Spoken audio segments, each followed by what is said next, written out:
Let's do this. All right. Once again, I am Christopher Cos. We are talking about our midterm exam on W.A. Mozart Sonata in A minor. Once again, I'm Christopher Cos, and let's go around.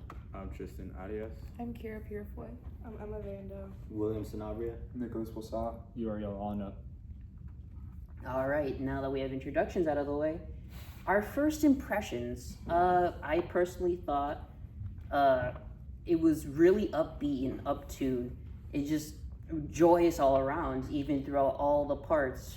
I did listen to it 1.5 times because it was a long piece.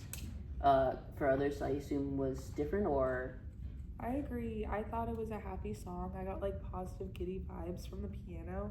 Like it was like maybe like ballet music or something. But then when we looked it up, it was way different. yeah. Yeah, after we looked it up, it was like way different. It felt more like unsettling.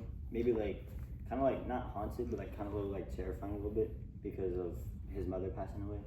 But after that, like the first 10 seconds, like when the piano like immediately went fast, like after searching it up, you could just tell like, oh, like he was just trying to get straight to the point. Yeah. So I want to go back to what we thought initially, and I'm gonna be honest. I first thought that he made this like song for like some sort of royal family, so they could enjoy like a party or something like that. Cause like the rhythm and the pitch is very fast, the tempo is very fast. So like I thought it was made for like someone like to be dancing, like something like that. I can agree with you there. Even there on the motif as well, it's very upbeat and just scales up. Yeah, so is the melody. The melody as well, it just keeps a fast, upbeat tone. I Yeah. agree. I was saying like I thought the melody was like just fast, like but like in a positive way. But then when I look it up, I'm like starting to hear how it's like frantic more and like more him like going through the emotions and spiraling. Yeah. I think the melody was also very unpredictable. I think the way he articulated the way, like, his emotions throughout the whole song really just went up and down because it's all different. It's also very restless. So throughout, like, you can tell how emotional he is in the song by the way he, like, played it. Yeah, I agree. Because as the song plays on, like you said, the melodies do change. It goes from like a higher pitch to a lower pitch, and it's like something that's like completely unexpected. Yeah, I agree with that part, but at least for me, when I first listened to it, I agree with him where it was like very upbeat and exciting, and then after research and everything like that, it kind of gave me a different look on the song, so it sounded different, like if that makes sense. Yeah. Like I could understand how it was like more dark, suspenseful, like that type of vibe. Yeah. Another thing I wanted to know was that throughout all the parts, the first part is played in 4/4, the next part in 3/4, and the last part in 2/4.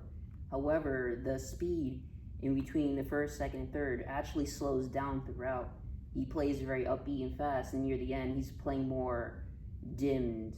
And Yeah, I So the know. I melody noticed kept that. changing. Yeah. The melody kept like it was, changing a yeah, little bit. essentially. yeah. And when I first listened to it, I thought it was pretty smoothing and calm by the way he played the piano. But then, like you guys said, after found out, searched his background, and listened to it a second time, I felt his like frustration, and I felt the sadness in the music piece, Yeah. which changed my perspective in the music as a whole over looking at it as a joyful and playful music piece throughout the song. Yeah. I think like it kind of like acts like a narrative a little bit because like after like like after finding out like everybody said, like it's like talking about like his backstory about his mother or whatever, and it's kind of like his conflict or like a struggle. So that's for like narrative. Yeah. Something else we could also mention is how he wrote this in a minor key, and how he never did this. He only did 2 pieces of minor key, including this one. So it seems as if he literally specifically saved the minor key for moments where he was like in depression, sadness, stuff like that. But the thing is, it's very contrasting because, again, everyone had the initial thought that it was very upbeat despite it being like a minor key. It was meant for the grief of his mother.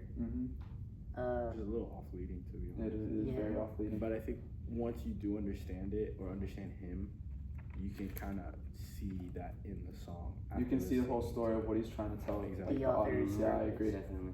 I agree. The context is very important to like actually understand the song. Yeah. Any other notes worth noting before we close out our video? I Oh. think I want one more.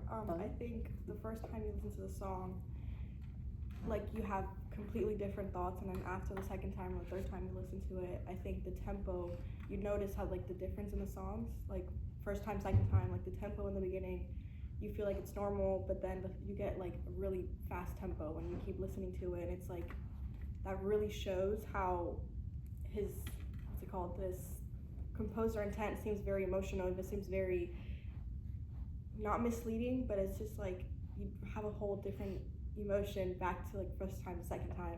Does that make sense? Yeah, Yeah, I you get agree different with you. perspectives. Yeah, there Yeah. it is. Yeah. Yeah. Because Like, it went from like silence to slow piano, I said, at Yeah. 8:34 seconds. And I said like there were dark turning points, and I think that symbolizes like him almost going insane, but like I don't want to go all the way insane. Sense of urgency. Yeah, like kind of like Yeah. kind of like what both you guys said, like the tempo, but like in like the beginning, like it gives like a pulsating like rhythm kind of like, and it kind of creates like a suspension of like anxiety towards like the listeners, and it's kind of like him trying to send a message kind of. That's what I think. I think we did really well for everyone. Wait, and I just want to add one more thing. When I Sure. listened to it the third time, I realized the dynamics where the softer sections felt more personal and emotional, and the louder sections created more tension when I was listening to it.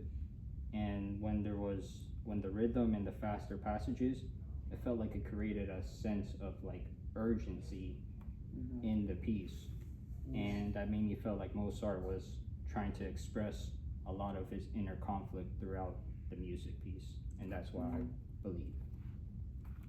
I can agree with I could that. definitely see Yeah, that. I can see After that. listening to it Yeah. like the first two times, I could Mhm. definitely Yeah, see the what first two times. Yeah.